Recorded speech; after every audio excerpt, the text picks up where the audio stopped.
यहाँ पे जो हमारे लोकसभा उदयपुर सीट पे जो मन्नालाल जी हैं, मन्नालाल सांसद है, उन्होंने यहाँ पे इस तरह से अब भड़काऊ भाषण देने का काम करा है, यहाँ पे लोगों को भड़काने का काम करा है। इसलिए हमारा ऑब्जेक्शन यह था कि यहाँ की जो मेले की व्यवस्था को लेकर बात करनी चाहिए, मेलों के लिए हम क्या अच्छा कर सकते हैं उसके लिए बात करनी चाहिए। लेकिन ये हिंदू धर्म वगैरह फगड़ा ढेगड़ा इस तरह से बात करके पूरी तरह से भड़काने का काम करा है, इसका हमने विरोध करा है। अब ये मन्नालाल जी ये कह रहा है कि झारखंड से लोग आए हैं, छत्तीसगढ़ के लोग आए। मन्नालाल जी को मैं ये सवाल करना चाह रहा हूँ कि क्या छत्तीसगढ़ और झारखंड को दूसरे देश के क्या भारत देश के अंदर ही राज्य है, तो ये यहाँ पे आदिवासियों के महाकुंभ में आएंगे? जबकि आए नहीं है, पर आएंगे भी सही, लेकिन उनको उन आदिवासियों से इतनी नफरत क्या है? महाराष्ट्र के आदिवासियों से इतनी नफरत क्यों है? गुजरात के आदिवासियों से इतना नफरत क्यों है? यहाँ पे इतना विरोध क्यों कर रहा है? क्या क्या ये झारखंड, गुजरात, महाराष्ट्र, मध्य प्रदेश ये क्या भारत देश के अंदर नहीं रह रहे क्या?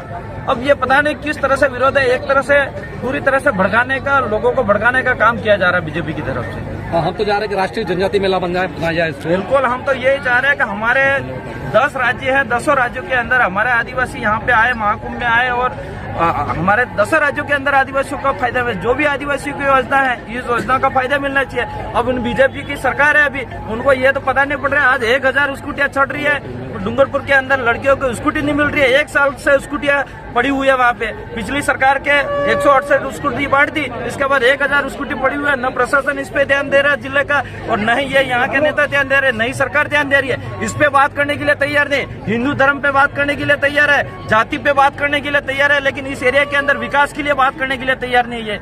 बॉस, उनको इस तरह से कहीं भी मंच पे आना, धर्म की बात करो, जाति की बात करो, देश विदेश की बात करो, और यहाँ पे भाषण टाइम पास करके चले जाते हैं। इसके अलावा कोई बीजेपी के पास काम नहीं है। तो यूं है कि टीएडी बजट है हमारा, टीएडी का बजट 1500 करोड़ जो 1500 करोड़ रुपया है, इसके अंदर अगर हमारे माननीय मंत्री साहब अगर 1 करोड़ रुपया भी इस मेले के अंदर दे देंगे तो इस मेले में अच्छी से अच्छी सुविधा हो सकती है। लेकिन टीएडी मंत्री भी इस पे मौन है, व्यवस्था करने के लिए तैयार नहीं। अभी विधानसभा चली, उसके अंदर मैंने टीएडी मंत्री महोदय को मैं स्पेशल मिला और मैंने कहा कि इस मेले के अंदर आपको अच्छी सुविधा करानी चाहिए। ज्यादा नहीं, 25 से 50 लाख रुपया आप दीजिए वहाँ इस मेले के अंदर। बड़ी मुश्किल से 10 लाख रुपया भी दिए कि नहीं दिए ये भी पता नहीं।